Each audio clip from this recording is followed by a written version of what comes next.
No ingresaron. Sí han ingresado un par de compañeros más, pero bueno, no sé qué le ha pasado con el resto. Me pasa la lista, por favor, culminando de quiénes no están en este momento, ¿ya? Pasar a la doctora Rosa. Ahora me cargo, doctor. ¿Perdón? Me pasa la lista Dijo que de pasa. los quienes no están ahorita. Ok, doctor, no se preocupe, yo ahorita voy a tratar de tomar ese todo. Bueno, hoy día vamos a hablar de la valoración geriátrica integral. La valoración geriátrica integral es un proceso, ¿ya? Es un proceso que nos lleva a determinar un diagnóstico adecuado, sobre todo de las patologías que son comunes en los viejos, pero que en la consulta normal no son identificadas, ¿ya? Me explico. A ver, los adultos mayores tienen ciertas patologías que son muy comunes, ¿no? Que son comunes, por así decirte, la constipación, los trastornos de la marcha, las caídas, el deterioro cognitivo, el delirium, ¿no? La deprivación neurosensorial, eh, ah, y una serie de patologías que son comunes en ellos, ¿no? Entonces, en la consulta normal que estamos acostumbrados a realizar nosotros, esas patologías pasan desapercibidas, ¿no? Por ejemplo, los problemas sociales, ¿no? La depresión, que son problemas comunes en ellos, ¿no? Pasan desapercibida en la consulta normal, o en la consulta que generalmente estamos acostumbrados a hacer. Porque la consulta que nos han enseñado es básicamente el paciente viene con un problema y yo le resuelvo, ¿no? Y le pregunto, ¿qué tienes? ¿Qué te molesta? ¿No? Entonces siempre me duele todo el cuerpo, qué sé yo. Entonces, no, en esa consulta que generalmente nos han enseñado, no podemos identificar muchas patologías que son comunes en los viejos. Y es por eso que se tiene que hacer lo que es la valoración geriátrica integral. Entonces, ahí yo evalúo al paciente en las cuatro esferas. En la esfera clínica, que es importantísima, si un paciente viene, por ejemplo, a hospitalizarse por una neumonía, tiene un accidente cerebrovascular, tiene una fibrilación auricular, tiene una falla cardíaca, tiene un EPIC, un EPOC, qué sé yo, ¿no? La parte clínica es importantísima, ¿no? Y es la que nos han venido enseñando desde que hemos empezado la universidad. Pero hay otras, sobre todo en el adulto mayor, hay otras áreas que deben evaluarse, como la capacidad funcional. Entonces, tenemos la esfera clínica, luego tenemos que evaluar la esfera funcional. ¿Y a qué me refiero eso? Me refiero a que qué es lo que puede hacer el adulto mayor cuando yo empiezo la evaluación. Por ejemplo, en la esfera funcional siempre evaluamos la parte eh, de las actividades básicas de la vida diaria y las actividades instrumentales. ¿Qué son las actividades básicas? Como su mismo nombre lo dice, es lo básico, o sea, es lo mínimo que debe hacer un adulto mayor, por ejemplo, en casa, ¿no? El hecho de que pueda comer solo, bañarse solo, deambular solo, de que sea continente en orina, en las deposiciones. Esas son las actividades básicas, que se pueda vestir solo. Y las actividades instrumentales son las que indican que ese paciente tiene mayor independencia, por así decirlo, ¿no? No sé si ustedes habrán visto todavía o tienen abuelitos que todavía pueden salir a la calle solos, a usar el transporte público porque van a visitar a un primo, a un sobrino, a una tía, qué sé yo. O, por ejemplo, que vayan al banco a cobrar ellos mismos, que dispongan de su dinero, que dispongan de su medicación, ¿no? Entonces, todos ellos, todos ellos, todas esas actividades son actividades instrumentales, ¿no? Que salga de compras, que ayude en la casa, que colabore en la casa, todas esas son actividades instrumentales. Entonces, en la parte funcional hay que diferenciar dos cosas, las actividades básicas y las actividades instrumentales de la vida diaria. ¿Y por qué son importantes? Son importantes porque nos permiten determinar qué paciente puede ser un adulto mayor frágil. ¿Y qué quiere decir frágil? Aquel paciente que va dejando de hacer algunas actividades instrumentales y este paciente que empieza o comienza a dejar de hacer algunas actividades instrumentales, como por ejemplo el salir a la calle solo, el ya no ir a cobrar al banco, el ya no disponer de su dinero, que su hija disponga de su dinero, o que la medicación disponga a los hijos, ¿no? Está poco a poco dejando su independencia. ¿Y qué va a pasar cuando el paciente sea sometido a un estrés? Hablo de estrés, por ejemplo, un proceso infeccioso, una descompensación de su enfermedad crónica de fondo, a eso me refiero, no como los alumnos de medicina que se estresan por un examen, ¿no?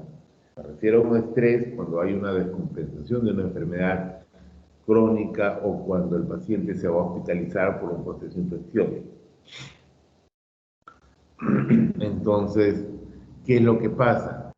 El paciente, si es frágil, este paciente en la hospitalización va a perder su capacidad, su dependencia, ¿no? Va a salir de alta, ¿no? Generalmente con úlcera de presión, va a salir de alta en una silla de ruedas, va a salir de alta en una camilla, ¿no? Y lo que todo el mundo escucha generalmente en el hospital, no, yo lo traje caminando, mi papá venía caminando, acá ha habido negligencia. No ha habido negligencia. Ha habido negligencia quizás de ambas partes. ¿Por qué? Porque el médico debió evaluar adecuadamente a este paciente antes de ingresar y determinar si era un paciente frágil con alto riesgo de dependencia durante la hospitalización, ¿no? Porque sí, muchos traen a sus papás caminando, pero ¿qué hacía el abuelito en la casa? Caminaba del sillón a la mesa, del sillón a la cama. Ya no iba ya no iba al baño solo, lo ayudaban a bañarse, lo ayudaban a vestirse. Sí, pues, a vista de cualquier persona, no, sí, el abuelito caminaba, ¿no? Ya no hacía ninguna actividad instrumental, ya no salía a la calle solo, ya no usaba el transporte público solo, ¿no? Entonces era un paciente frágil. Y lógico, a un paciente frágil lo sometes a una situación de estrés, definitivamente va a generar dependencia en este paciente, ¿no? Entonces, y también porque es importante la parte funcional, porque ustedes revisen todos los artículos que salen actualmente y la capacidad funcional está directamente relacionada con mortalidad. Cae la capacidad funcional, aumenta el riesgo de mortalidad, independientemente de las comorbilidades que tengas, ¿sabes? O sea, solamente capacidad funcional está relacionada con mortalidad. Cae la capacidad funcional, aumenta el riesgo de mortalidad. Independientemente de las demás patologías de fondo, ¿no? Entonces es importantísimo. A nosotros nos ayuda muchísimo para la toma de decisiones de pacientes que están en situación de enfermedades crónicas avanzadas, ¿no? Por ejemplo, que hay que intubar, lo intubamos, no lo intubamos. Entonces, eso es muy importante. La otra esfera que evalúa la valoración geriátrica integral es la esfera mental. Y acá tenemos que ver dos puntos, la parte cognitiva, o sea, la parte de la memoria, y la parte emocional, ¿no? La parte cognitiva para determinar si el paciente pues tiene deterioro cognitivo, que puede ser el inicio de una demencia, que puede ser un hipotiroidismo, que puede ser déficit de vitamina B12, o la parte afectiva, ¿no? O la parte emocional, en la que tenemos que descartar si el paciente tiene una depresión, ¿no? Entonces, ya vamos tres, la parte clínica, tres esferas, la parte clínica, la parte funcional y la parte mental. Y la otra parte, la otra esfera importante es la esfera social. Y en nuestro país eso es importantísimo. Y en todo lugar, ¿no? Acuérdense que nuestros adultos mayores, primero, son analfabetos, no tienen pensión, muchos de ellos no tienen soporte familiar, viven en el cerro, para bajar del cerro o traer para su control tienen que bajar como 50, 60 escaleras. Entonces, Todo eso es importante, porque ahí tú vas a determinar si ese paciente va a poder venir a su control, cómo vamos a hacer para hacerle su seguimiento, ¿no? Es un paciente que vive solo, vive con otro viejito, ¿no? O no vive con ningún hijo, no hay ningún hijo, vive solito. Entonces, todas esas esferas son importantes para la toma de decisiones. No solamente es importante la parte clínica, ¿ya? Eso quiero que me entiendan. No solamente es importante la parte clínica, sino quizás en un adulto joven como usted, bastaría con la evaluación de la parte clínica, pero aún así no creo. Pero eso es lo que nos han enseñado, pues nos han dicho que la parte clínica es lo más importante y no es así. El ser humano es un ser biopsicosocial, ¿no? Entonces, tenemos que evaluar en todas las funciones, en todas las esferas, ¿no? Es por eso que Es por eso que muchas veces cuando van a otras especialidades los adultos mayores no se identifican esas patologías comunes en ellos, ¿no? La malnutrición también, la parte nutricional también se tiene que evaluar en ellos, ¿no? Entonces todas esas cosas son bastante importantes. ¿Hay alguna pregunta? Pinedo, ¿alguna pregunta?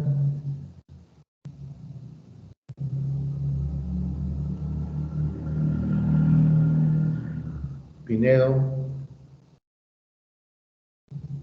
¿no está Pinedo?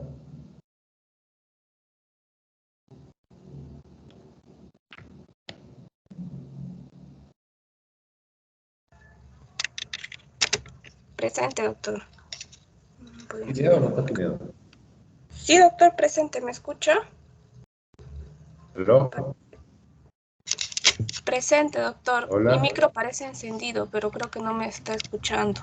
¿Alguna, alguna Mm, pregunta? No, no, doctor.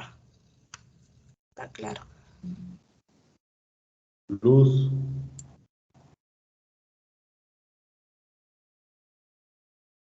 Ninguna pregunta, todo claro.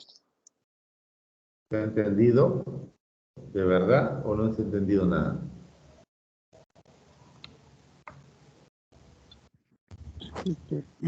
Más que todo, como está explicando sobre la actividad de los ancianos.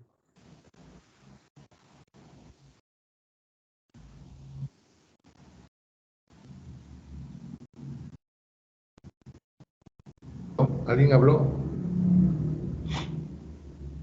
Sí, doctor. Dime, ¿qué pasó? Ah, no, había preguntado si se entendió o no. Y sí, sí se entendió. ¿Has entendido? No, no, no. Ah, ya. Bueno, entonces vamos a empezar la clase. Hoy día vamos a tocar lo que es valoración geriátrica integral, ¿no? Entonces, en el envejecimiento hay una serie de problemas, ¿no? Hay problemas eh, biomédicos, hay problemas mentales. Los problemas biomédicos, el paciente adulto mayor es hipertenso, diabético, de larga data, que ya tiene problemas renales, tiene problemas cardiológicos, vasculares, ¿no? Todo lo que se refiere a la patología clínica, pero también tiene problemas mentales que muchas veces no son identificados. Tienen depresión, tienen deterioro cognitivo y además tienen problemas sociales, ¿no? Todo esto condiciona su capacidad de autocuidado, ¿no? ¿Referido a qué? A la función, a su capacidad funcional. Entonces, en base a eso es que nosotros debemos diseñar un plan individualizado y actuación preventiva, terapéutica y rehabilitadora, ¿no? O sea, si no evaluamos de esa forma integral al adulto mayor, definitivamente no va a ir bien. En el adulto mayor no podemos hacer una evaluación como estamos acostumbrados generalmente. Como yo le digo a los chicos siempre, ustedes pueden elegir la especialidad que quieran, dermatólogos, oncólogos, cirujanos, qué sé yo, la especialidad que se les ocurra. Pero cuando vean a un viejo, su visión, de cómo tratar a ese adulto mayor debe cambiar. No puedes solamente evaluar la parte clínica de un viejo, tienes que ver las demás áreas, ¿no? Porque si no, ese abuelito puede ir mal, ¿no? En cualquier momento puede ir mal.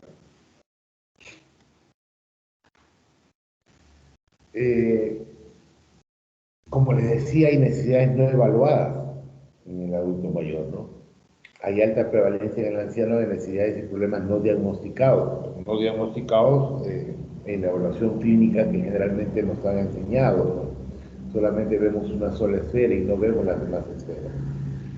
Disfunción y dependencias reversibles no reconocidas, ¿no? Que escapan a la evaluación clínica tradicional, ¿no? La anamnesis y la exploración física.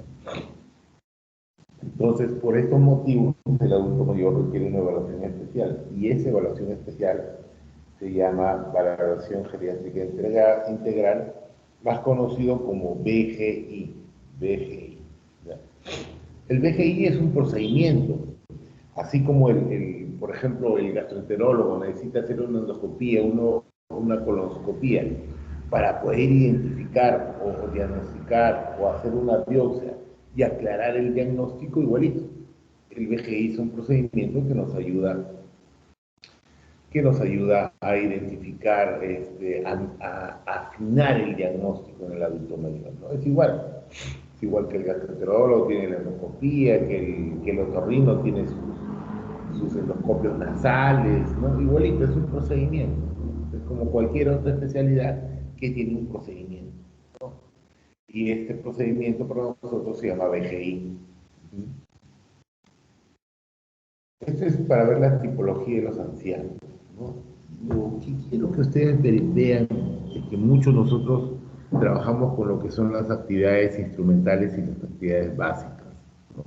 Básicas ya saben que es comer, bañarse, ir al baño, vestirse, deambular solo,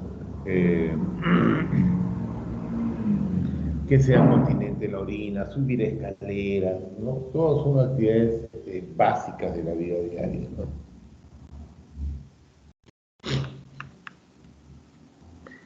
Vean ustedes, tres tipos de adultos mayores, ¿no? Un anciano sano, un anciano frágil, que este es el que debemos identificar, y el paciente geriátrico, ¿no? Debemos evitar que este frágil vaya a lo que es un paciente geriátrico, ¿no? Por eso es importante identificar a este adulto mayor, ¿no?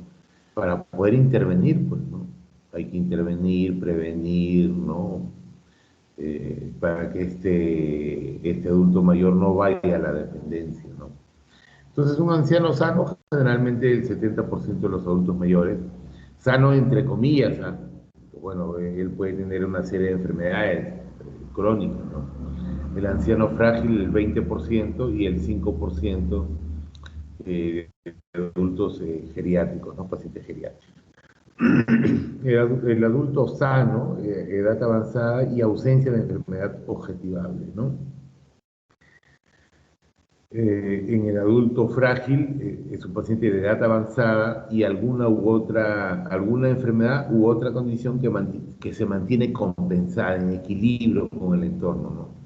Alto riesgo de descompensarse y alto riesgo de volverse dependiente este paciente, ¿no? Y el paciente geriátrico ya es un paciente de edad avanzada y algunas enfermedades crónicas que provocan dependencia. Suele acompañarse de alteración mental y de problemas sociales. Y con respecto a las actividades instrumentales, mire, el anciano sano es independiente para todo. El frágil, dependiente para una o para más, ¿no? De las instrumentales, ¿no? Y el geriátrico ya es dependiente para todo. Y con respecto a las básicas, el anciano sano es independiente para todos, el frágil también es independiente para las básicas, ¿no? Por eso, miren, estos dos son independientes, es importante poder determinar cuál es cuál, ¿no? Y bueno, ya es dependiente para las básicas el anciano geriátrico, ¿no? Con respecto a cómo se comporta frente a la enfermedad, este paciente, si se hospitaliza, tiene baja tendencia a la dependencia, o sea, no va a salir postrado, ¿no? En cambio, este anciano frágil tiene alta tendencia a la dependencia, ¿no? Si entró frágil a la hospitalización, va a salir acá, va a salir como un paciente geriátrico, ¿no? Bueno, y este paciente geriátrico va a tener mayor progresión a la dependencia, ¿no? La probabilidad de desarrollar síndromes geriátricos en el sano es baja, en el frágil es alta y en el geriátrico muy alta.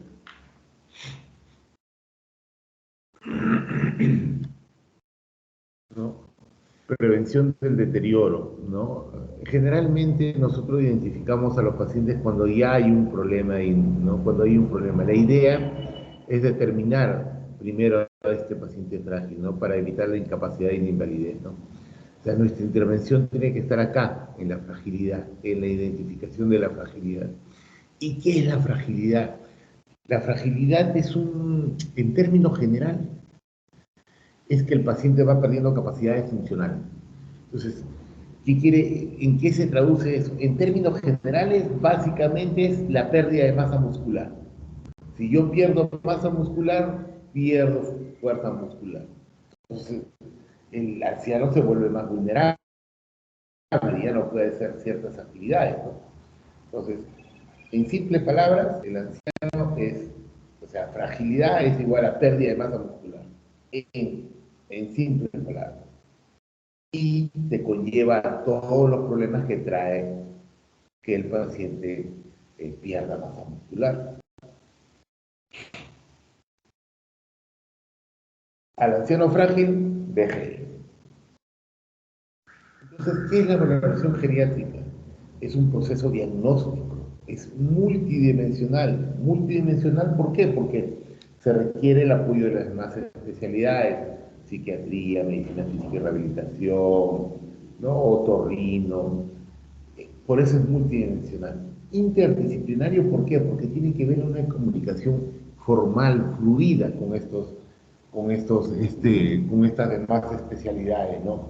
No puede ser solamente a través de la interconsulta, ¿no?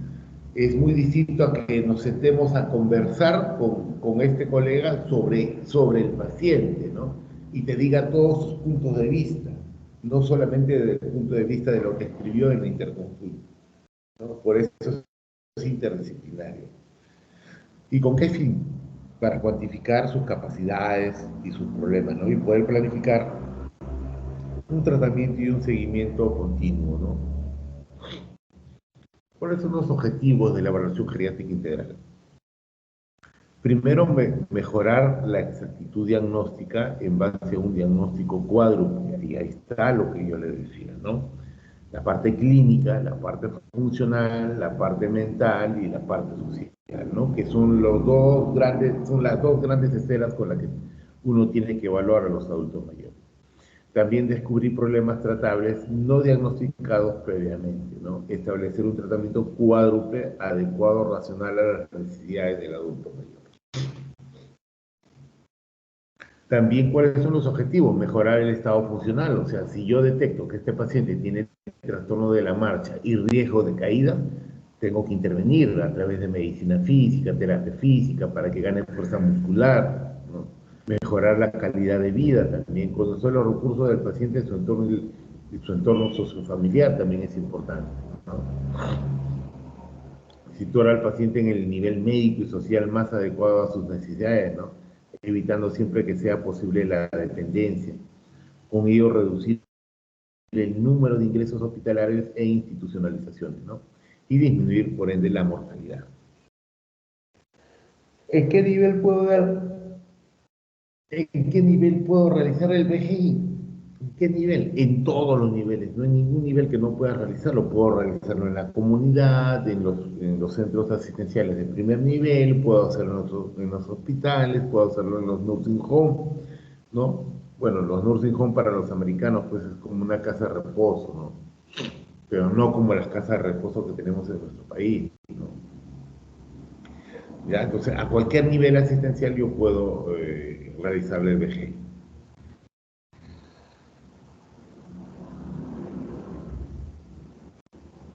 Con respecto a la sistemática del BGI, como ustedes ya saben, el BGI evalúa las 4 dimensiones, ¿no? Clínica, funcional, mental y social. Al evaluar eso, ¿qué sucede? Hay identificación de problemas y capacidades en estos 4 aspectos de salud, ¿no? En la clínica, tiene falla cardíaca, tiene fibrilación auricular, tiene POC, qué sé yo. Funcional, es un paciente dependiente leve, moderado, o sea, a ver, es dependiente para las instrumentales e independiente para las básicas, ¿no?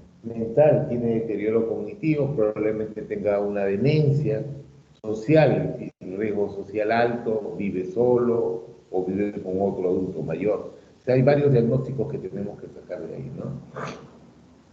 Y eso nos permite hacer un plan de cuidado de este adulto mayor, ¿no? Desarrollo y seguimiento a medio y largo plazo del plan de cuidado con reevaluaciones periódicas, ¿no? Y es lo que yo les decía, estos son los componentes del registro. La valoración clínica, ¿no?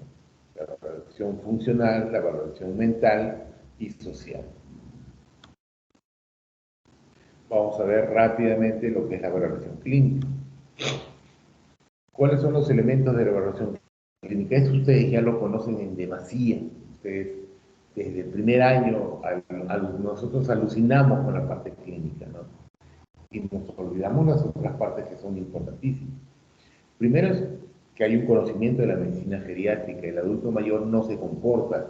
Su fisiología hace que la forma de presentación de patologías sea distinta a un adulto joven, ¿no? El uso de elementos clásicos de la historia clínica, eso nos permite llegar al diagnóstico, ¿no? Un enfoque por problemas, el correcto abordaje de los síndromes geriátricos, una dinámica de que está recibiendo, porque muchos abuelos tienen polifármacos, usan benzodiazepinas, antidepresivos, medicamentos para el dolor, por ahí otro le da medicamentos porque se olvida las cosas, recibe una barbaridad de medicamentos, vitaminas, todo lo que se les ocurre, ¿no?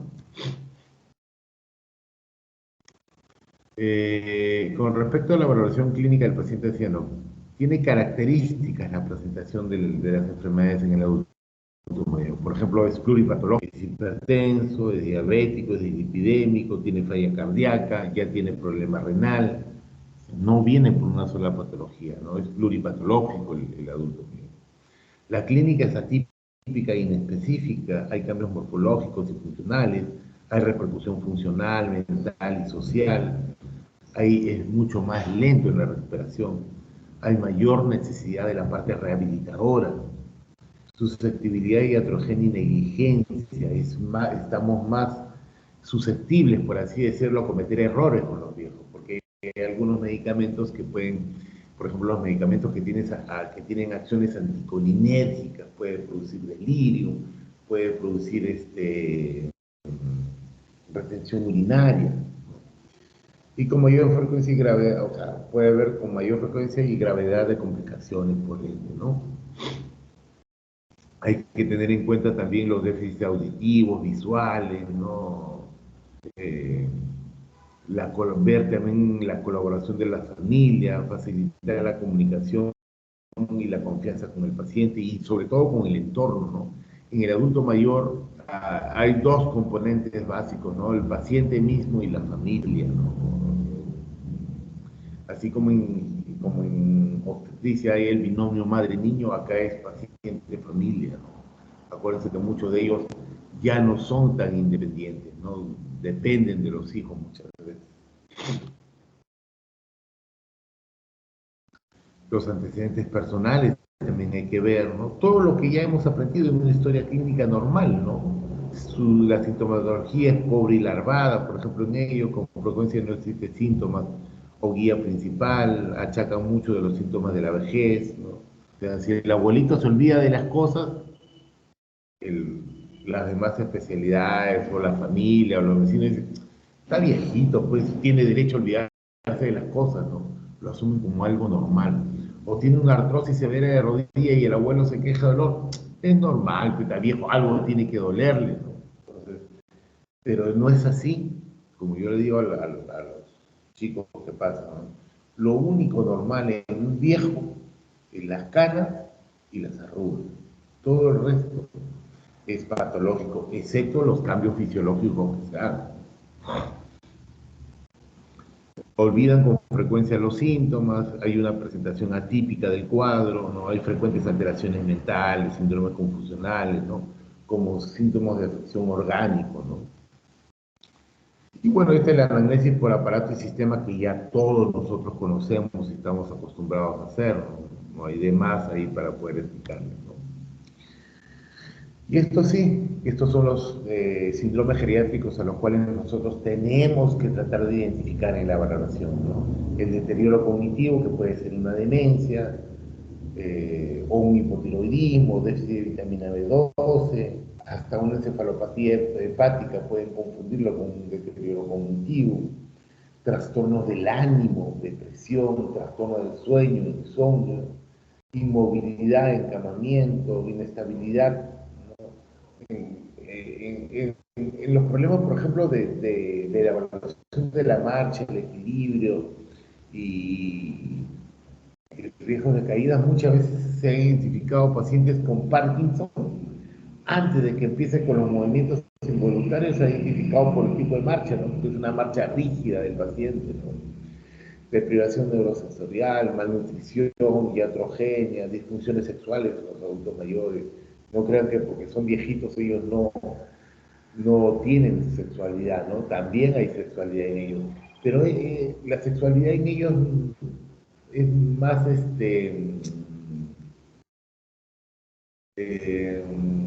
¿cómo les puedo decir? Es un poco distinta, ¿no? No es básicamente genital, ¿no? Es distinta, no es puramente genital como un paciente joven, ¿no? Y es inmunodeficiencia, ¿no? La exploración física ustedes la conocen, qué es lo que tengo que hacer, ¿no? La evaluación farmacológica es importantísima, ¿no? Documentar todos los medicamentos que consume el adulto mayor, ¿no? Que consume, los recetados y no recetados, ¿no? Porque muchas veces damos medicación, o sea, el médico indica una receta, pero el adulto mayor hace caso al vecino, al amigo, al primo, a todos, ¿no? Entonces él tiene otra receta aparte. Evaluar si hay un inapropiado uso de medicamentos, ¿no? Evaluar posibles RAMs en los adultos mayores. El objetivo es cualificar y cuantificar las enfermedades sintomáticas, ¿no? Identificar las conocidas, ¿no? Porque hay patologías que están pasando desapercibidas, evaluar cómo afectan la función y decidir y planificar la intervención más adecuada, ¿no? Evaluar la presencia de los síndromes geriátricos. Entonces, ya hemos visto la parte clínica, que no varía mucho a lo que nosotros estamos acostumbrados a hacer diariamente, ¿no? Y ahí viene la capacidad funcional, la mental y la social, ¿no?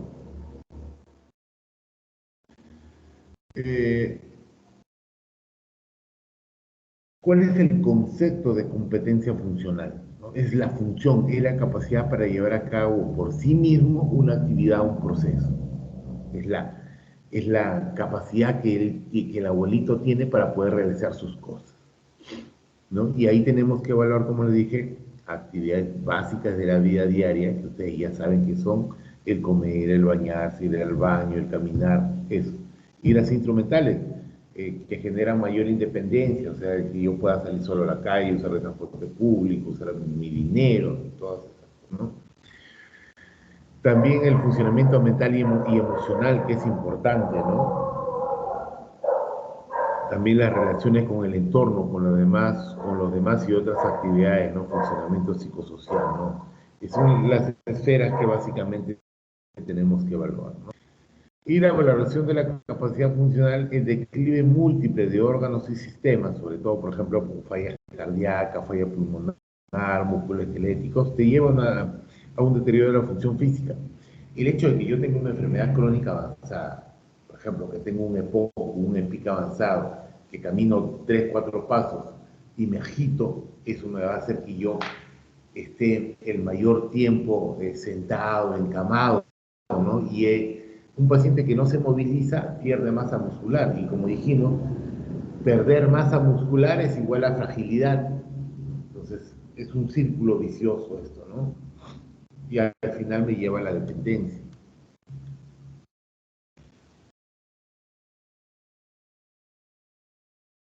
La capacidad funcional se mide a través de las actividades básicas y a través de las actividades instrumentales, ¿no? Y entonces yo aquí puedo identificar qué paciente tiene una fragilidad o es un paciente frágil, ¿no?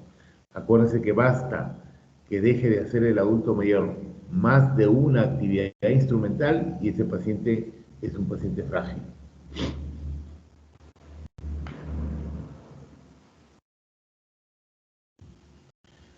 La evaluación funcional que me permite diseñar planes de atención geriátrica individualizada, ¿no?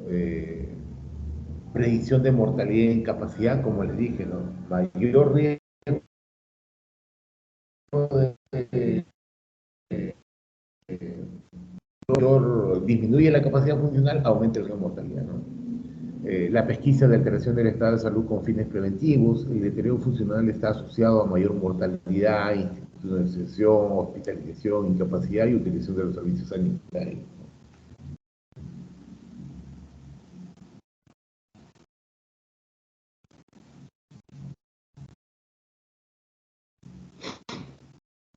Alimentarse, bañarse, vestirse, aseo personal, continente en las sobreposiciones, en la misión, el uso del retrete, actividades instrumentales, usar el teléfono, ir de compras, preparar alimentos, cuidar la casa, lavar la ropa, usar el transporte público, responsable de su medicación, el uso de dinero, ¿no?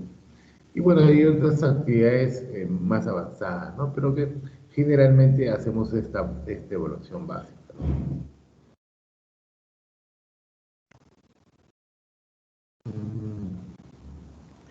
¿Qué son las actividades instrumentales? Ya eso lo hemos dicho, son las actividades necesarias para vivir independiente, ¿no? Mide la adaptación del entorno. Las básicas, o sea, las instrumentales es la relación que yo tengo con el entorno, ¿no? Por ejemplo, yo vivo en Chaclacayo, o si yo fuera un adulto mayor, ¿cómo hago yo para transportarme a Lima? O sea, que esa capacidad que yo tengo para usar el transporte público, o para manejar, por ejemplo, o conducir mi movilidad, ¿no? En cambio, las actividades básicas son muchas más, como su mismo nombre lo dice, básico, en el entorno de la casa, básicamente, ¿no? En cambio, acá no, acá es en el entorno social. Incluyen de 5 a 9 actividades, aunque alguna incluye hasta 50. Hay otras escalas que incluyen hasta 50 actividades, ¿no? Acá la más utilizada es la del auto hoy, que evalúa 8 actividades, ¿no?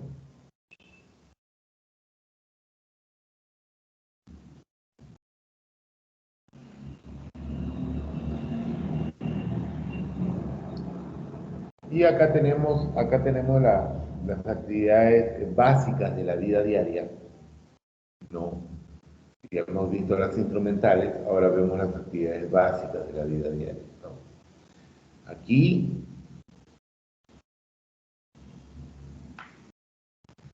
básicamente son las imprescindibles para vivir. Hay múltiples escalas, ¿no? Tenemos la escala de Katz, la escala de Bartel, la de autocuidado de Kenny y la incapacidad de la Cruz Roja, ¿no? Las tareas dependientes de las extremidades inferiores son las primeras en sufrir consecuencias de la discapacidad, ¿no? O sea, va perdiendo el paciente fuerza muscular, sobre todo en los miembros inferiores, ¿no? Katz, Bartel, Kenny y de la Cruz Roja, ¿no? Esas son para evaluar actividades básicas de la vida diaria. ¿Cuáles son las más utilizadas? Katz y Bartel.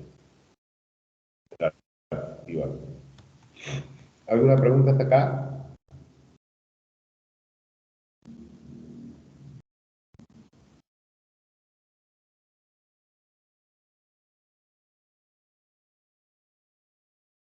No, ¿Alguna doctor. pregunta, muchachos? Todo claro, doctor.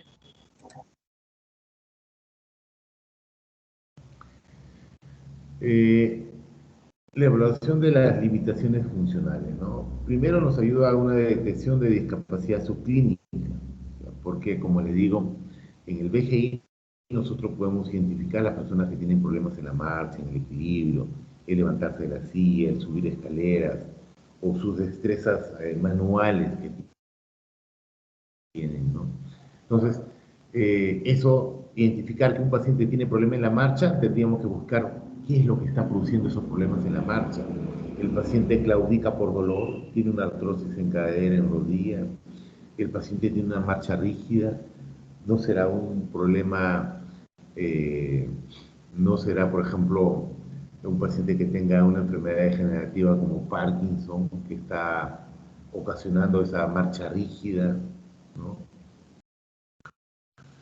El paciente ha caído más de 2 veces en los últimos 6 meses, no será un síncope de origen cardiológico, un síncope de origen neurológico, no estará fibrilando el paciente, no tendrá una bradicardia sintomática, una enfermedad de nodo. Entonces, eso nos hace buscar una serie de cosas que estén produciendo ese trastorno de la marcha, ese riesgo de caída, ¿ya?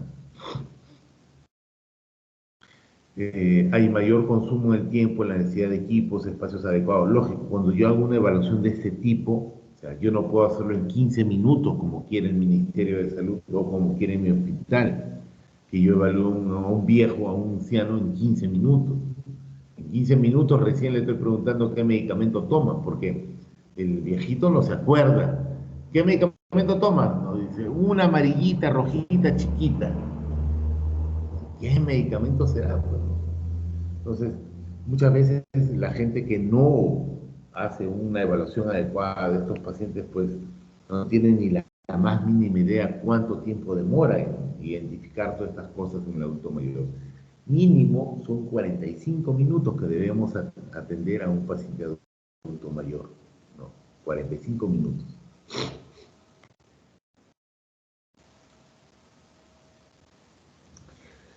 Importancia de las actividades básicas de la vida diaria en su detección e intervención.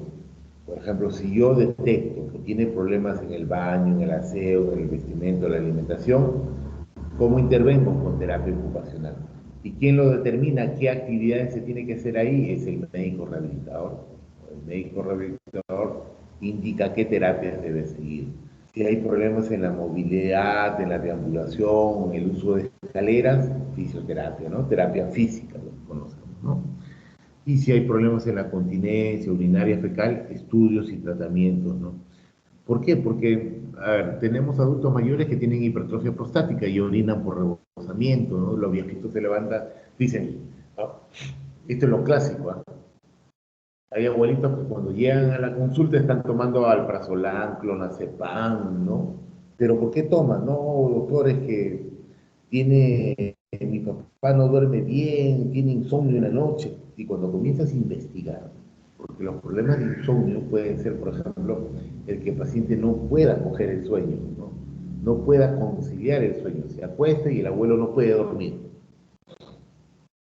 No, que ese es otro tipo de problema.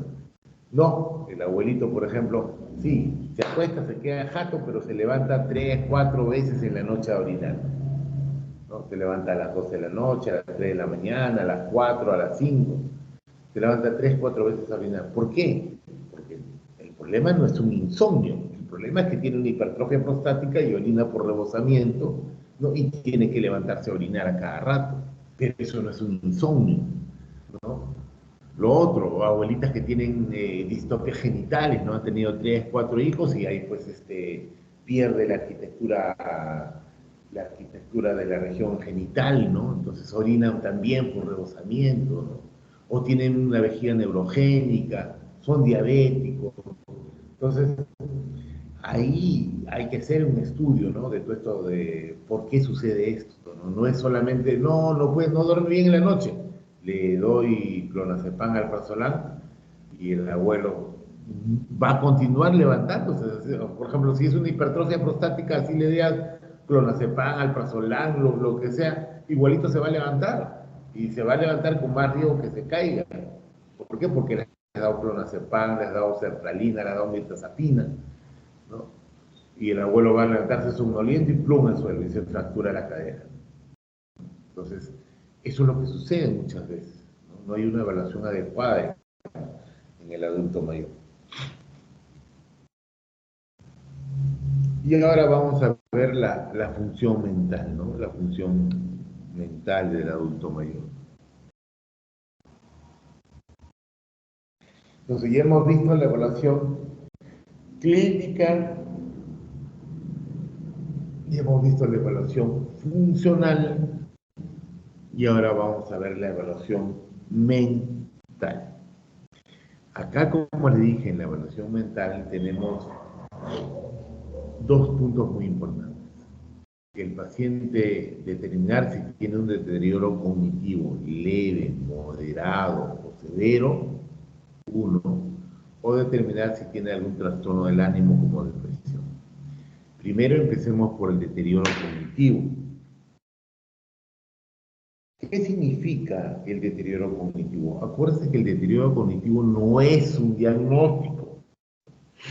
No es un diagnóstico, es un estado, ¿no? Es un estado que me indica que el paciente se está olvidando de las cosas en términos generales o en palabras simples, y que el abuelo se está olvidando de las cosas, ¿no? Entonces, ¿qué me puede producir que el adulto mayor se olvide de las cosas? El inicio de una demencia degenerativa como el Alzheimer, una demencia vascular. Pero no solamente la demencia hace que el abuelo se olvide de las cosas, el hipotiroidismo también puede producir esa sintomatología. La depresión por sí misma, el déficit de vitamina B12, enfermedades crónicas, o sea, enfermedades crónicas como por ejemplo una cirrosis hepática, muchas veces confunden cuando el paciente está encefalopático con una demencia, ¿no? Entonces, hay que evaluar esa parte. Y también, o sea, si yo encuentro a un viejo que tiene deterioro cognitivo leve, moderado, severo, tengo que buscar todas esas patologías, poder identificarlas.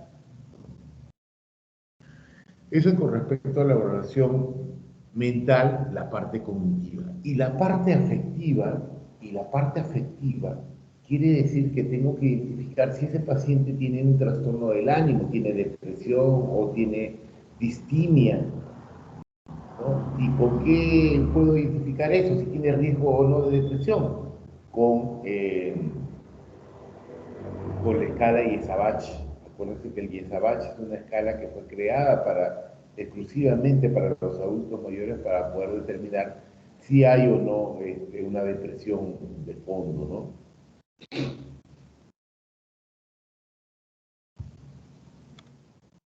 Entonces, vemos, ¿no? El estado cognitivo, ver si hay un estado confusional, si hay demencia, si hay deterioro de la memoria, si hay cambios asociados al envejecimiento. Ahora, bueno, hay olvidos benignos del adulto mayor, hay algunos olvidos que son frecuentes, ¿no? Pero son benignos, ¿no? Hay algunos olvidos, por ejemplo, asociados a demencia, donde el abuelito, pues, se olvida de sus llaves en la refrigeradora, dice cada rato que le roban su dinero, que le roban sus platos, que ese no es su casa, que quiere irse. Ellos siempre rememoran eh, generalmente mantienen la memoria retrógrada, ¿no? Lo que pierden es la memoria reciente, la del aprendizaje, ¿no? La que se mantiene es la memoria retrógrada, ¿no? Y en la parte afectiva, ver si hay depresión, ansiedad, distimia, ¿no? Algún tipo de distimia. Bueno, ¿cómo identifico esto? Con métodos directos, historia clínica. Acuérdense que para todos son las historias clínicas, ¿no? Y algunos test que se utilizan, pues, por ejemplo, como el IESABACH. Y los métodos indirectos son los realizados al familiar, al cuidador. Muchas veces le preguntamos a la familia, ¿no? Cuando tenemos un paciente que tiene deterioro cognitivo generalmente moderado, o leve, o severo, ¿no? Y le No, doctor, mi papá tiene una memoria de elefante. Dice, no, pues se acuerda de cuando era chiquito, de cuando tenía 6, 7 años, de cuando vivía con sus papás. Y pues se puede acordar eso, pero la memoria reciente, el aprendizaje está tomado. El abuelo no sabe qué tomó de desayuno en la mañana, o le dice dos palabras para que se recuerde después de 5 minutos, no se acuerda nada. Pero muchas veces la familia, en su estado de negación, dice, no, mi papá tiene una memoria, doctor, olvídese. Entonces, con todas esas cosas tienes que lidiar cuando uno evalúa a un adulto mayor. Como le decía, ¿no? El deterioro cognitivo no es un diagnóstico, sino es una situación, es un estado, ¿no? Que revela la existencia de un problema cuyo diagnóstico ha de establecerse con prontitud para poder adoptar las medidas terapéuticas oportunas. 32 y el 80% de los casos de déficit, sobre todo leves, a este nivel pueden pasar desapercibidos si no se emplea algún sistema de detección del mismo. Lógico, los deterioros cognitivos leves son muy difíciles de identificarlos. Uno, porque la familia no se da cuenta, el adulto mayor piensa que es normal, y recién llegan cuando hay un deterioro moderado a severo, ¿no? Cuando el abuelito ya comenzó a gritar, a querer irse de la casa, cuando ya se perdió, recién lo llevan, ¿no?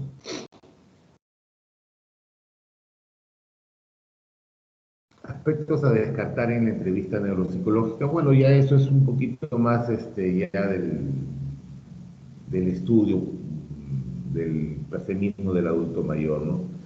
Que pueden influir, por ejemplo, en su rendimiento, en la evaluación neurológica, ¿no? El nivel de estudio, su capacidad auditiva, visual, edad, el consumo de fármacos, el consumo de alcohol o tóxicos, ¿no? Hay que ver también los antecedentes de enfermedades neurológicas, ¿no? Signos y síntomas neurológicos focales, o sea, por ejemplo, si yo tengo un paciente que tiene un accidente cerebrovascular y sea hemorrágico isquémico y ahora viene porque le falla la memoria, lo más probable es que sea una demencia vascular, ¿no?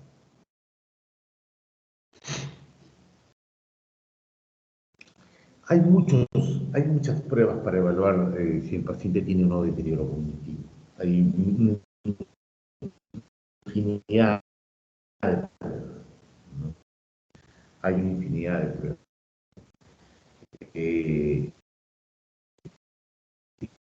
Las más utilizadas son, por ejemplo, el test de Pfizer es una de las pruebas más utilizadas. Son 10 preguntas que se le hacen al paciente, ¿no? En qué año estamos, en qué mes estamos, qué día de la semana estamos, en qué lugar estamos, cuál es su fecha de nacimiento, dónde nació, ¿no? También hay otros test, el test de reloj, hay el Minicoc, el Mini Mental también, que es el Folsen, que es un 30 preguntas que se hacen al paciente. Todos estos test son test de screening. Todos estos test solamente me dicen que el paciente tiene deterioro cognitivo leve, moderado o severo. No me dicen más, no me dicen que está demenciado, no me dicen que tiene deterioro, que tiene hipotiroidismo, no me dicen que tiene déficit de vitamina B12. Me dicen que el paciente tiene algo en su memoria, o sea, tiene algún problema en la memoria, que tiene un deterioro cognitivo leve o moderado. Y a partir de ahí yo tengo la obligación de buscar qué está produciendo ese deterioro de su memoria. Solamente me dicen que algo está pasando. Yo tengo que buscar qué es lo que está pasando. ¿Sí? ¿Se entendió? ¿Se entendió, muchachos? Luz.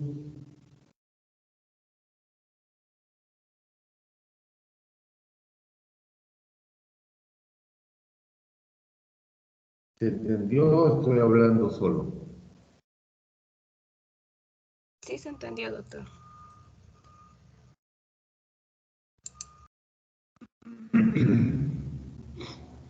Y lo otro que tenemos que investigar es la capacidad, perdón, el estado de ánimo. Ver si ese paciente tiene o no depresión, tiene o no ansiedad. Acuérdense que la depresión y la ansiedad van de la mano, van de la mano. Hay una línea muy delgada que divide la ansiedad de la depresión.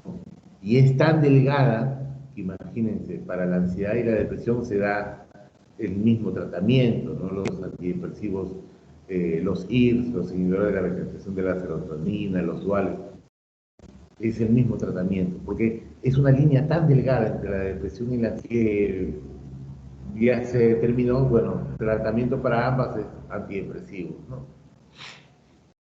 Entonces, ¿con qué yo me ayudo para evaluar en un adulto mayor si tiene depresión o no? Con la escala IESABACH. IESABACH, hay un IESABACH de 30 preguntas, de 15 preguntas y de 5 preguntas, ¿no? IESABACH fue creado en España por la Sociedad de Geriatría de España, está validado internacionalmente, ¿no? Y es una herramienta bastante útil para nosotros, ¿no?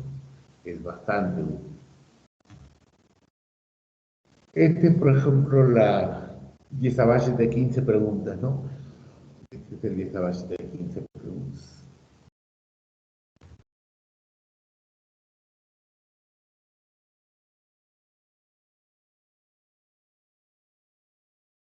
El paciente, ¿no?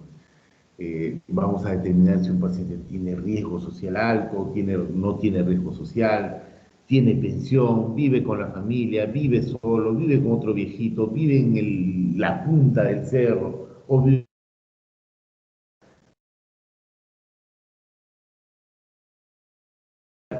Todas esas cositas parecieran que no son importantes, pero en un viejo dependiente es súper importante, ¿no? El entorno, las condiciones de la vivienda, la relación, la convivencia con sus vecinos, con su familia, la atención, hay que ver el cuidador principal, ¿no? Me olvidaba siempre del cuidador, porque, a ver, el viejito puede tener 10 hijos, pero hay uno que asume todo, ¿no? Que es el que se quema, ¿no? Y ese es el que le vas a encontrar estresado, cansado, ¿no? Porque los otros se hacen de la vista gorda, a veces dan solamente el dinero, pero no lo cuidan. Cuidar a un adulto mayor dependiente o con demencia es una cosa catastrófica que te cambia todo el ritmo social de la familia, ¿no? Hay que ver la economía, los ingresos, ¿no? El entorno, el área geográfica, la relación con los amigos, la sociedad, ¿no? La economía, su actitud, ¿no? ¿Qué religión profesa? Y hay una escala que se llama la escala de Gijón, ¿no? Que evalúa la vivienda, la situación económica, si tiene apoyo social, las relaciones sociales y la convivencia, ¿no?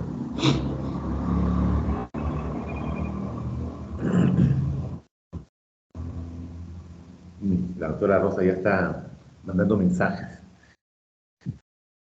Entonces, el otro punto importante es la valoración nutricional. Aquí hay que ver, o sea, aquí el punto es malnutrición. La malnutrición puede ser que el paciente sea un paciente obeso o que sea un paciente desnutrido, que esté con sobrepeso o un paciente desnutrido, ¿no? Entonces, aquí assessment, que es una escala que nos puede ayudar a determinar si ese paciente tiene riesgo de malnutrición, ya sea hacia arriba o hacia abajo, ya sea hacia obesidad o hacia desnutrición. Por eso el síndrome geriátrico es malnutrición, no es desnutrición. Muchos ponen como síndrome geriátrico, díganlo síndrome geriátrico, desnutrición. No, es malnutrición. ¿Por qué? Porque puede ser hacia arriba o puede ser hacia abajo, desnutrición. ¿Ya? Tiene una sensibilidad de 96%, una especificidad de 98%, ¿no? Y tiene un valor predictivo de 97%. Entonces, la valoración geriátrica, ¿para qué nos sirve? Hay que hacer una valoración geriátrica integral, un listado de problemas, nuestros objetivos y el plan de cuidado. Esta es una tablita que generalmente utilizamos. ¿Qué problemas hemos identificado? Problemas médicos, síndrome geriátrico, funcionales, mentales, cognitivos, sociales. ¿Cuál es el objetivo? ¿Hasta dónde podemos llegar? ¿Y qué actividades vamos a hacer? ¿Quién va a ser el responsable? Y la fecha de revaluación, ¿no? Entonces, acuérdense, la intervención que tenemos que hacer es clínica, funcional, mental y social. La evaluación y asistencia geriátrica. Valoración integral, listado de problemas, listado de objetivos, evaluación de los resultados de la intervención, o sea, hago un listado de objetivos, hago mi plan de cuidado y después hago una evaluación de este plan de cuidado. Muy bien. La valoración geriátrica, mejoría funcional y mental, mayor satisfacción y mayor eficiencia sanitaria. ¿Alguna pregunta?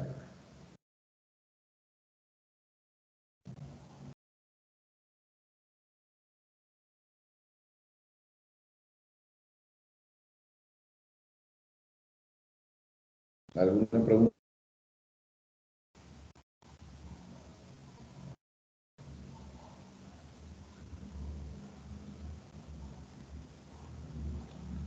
¿Alguna pregunta? Nada. Pérez.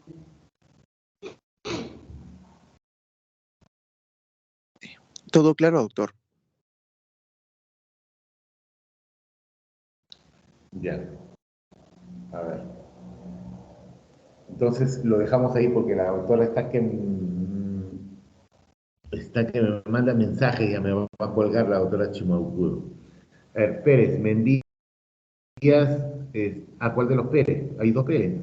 Pérez Malqui, ¿no? Tú eres el delegado, ¿no? 3, doctor. No, 3, doctor. Hay ¿Ah? 3. Hay 3 Pérez. 2 hermanos. Pérez Acuña creo que... No, pero ¿quién es el delegado general?